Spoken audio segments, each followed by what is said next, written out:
RRR എന്ന super hit Telugu action സിനിമയിൽ ക്ലൈമാക്സിൽ കാണിക്കുന്ന ശ്രീരാമന്റെ രൂപമുള്ള ആളെ നിങ്ങൾക്ക് അറിയുമല്ലോ അല്ലേ? ഇത് വെറുമൊരു ചരിത്രമല്ല, ഇത് അടക്കിവെച്ച ആവേശത്തിന്റെ അണപൊട്ടാത്ത അഗ്നിപർവ്വതമാണ്. ഭാരതത്തിന്റെ കിഴക്കൻ മലനിരകളിൽ അസമത്വത്തിന്റെ ഇരുൾ പടർന്ന കാലം. ബ്രിട്ടീഷ് സിംഹത്തിന്റെ ഗർജനത്തിന് മുന്നിൽ മന്യത്തിലെ വനപുത്രന്മാർ വിറച്ചു നിന്നപ്പോൾ അവിടെ ഒരു തീഗോളം ആളിപ്പടർന്നു. കാവ്യവസ്ത്രം ധരിച്ച് നെറ്റിയിൽ ചന്ദനക്കുറിയിട്ട് കയ്യിൽ അമ്പുമില്ലുമേന്തി വനദേവതയുടെ മകനെ പോലെ ഒരാൾ നടന്നു വന്നു. അല്ലൂരി സീതാരാമരാജു. ബ്രിട്ടീഷുകാർ തോക്കുകൊണ്ട് സാമ്രാജ്യങ്ങൾ വെട്ടിപ്പിടിച്ചപ്പോൾ അല്ലൂരി തന്റെ ജനതയുടെ ഹൃദയമാണ് വെട്ടിപ്പിടിച്ചത്. അദ്ദേഹം അവർക്ക് ഒരു നേതാവല്ല, ഒരു വികാരമായിരുന്നു.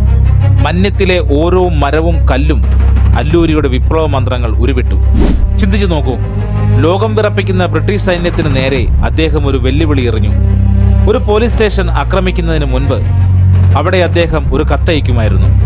അതിൽ ആക്രമിക്കുന്ന തീയതിയും സമയവും കൃത്യമായി കുറിച്ചിട്ടുണ്ടാവും.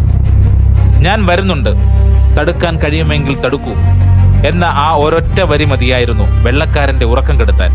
ചിന്തപ്പള്ളിയിലെയും തെമന്നപ്പള്ളിയിലെയും മണ്ണിൽ അല്ലൂരി കുറിച്ചത് വെറും വിജയങ്ങളല്ല, മറിച്ച് സാമ്രാജ്യത്വത്തിന്റെ മരണവാറണ്ടായിരുന്നു. അദ്ദേഹം യുദ്ധം ചെയ്തത് വെറും മണ്ണുണ്ടാക്കാനല്ല, മറിച്ച് തന്റെ ജനതയുടെ അന്തസ്സിനു വേണ്ടിയായിരുന്നു.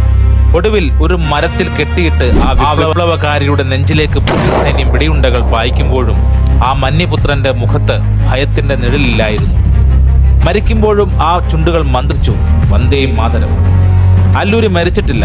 അനീതിക്കെതിരെ ഉയരുന്ന ഓരോ ശബ്ദത്തിലും, സ്വാതന്ത്ര്യത്തിനു വേണ്ടി തുടിക്കുന്ന ഓരോ ഹൃദയത്തിലും മന്യൻ വീരുടു ഇന്നും ജീവിക്കുന്നു. വില്ലുകുലച്ച ആ വീരപുത്രന് വിപ്ലവത്തിന്റെ ചുവന്ന വന്ദനം.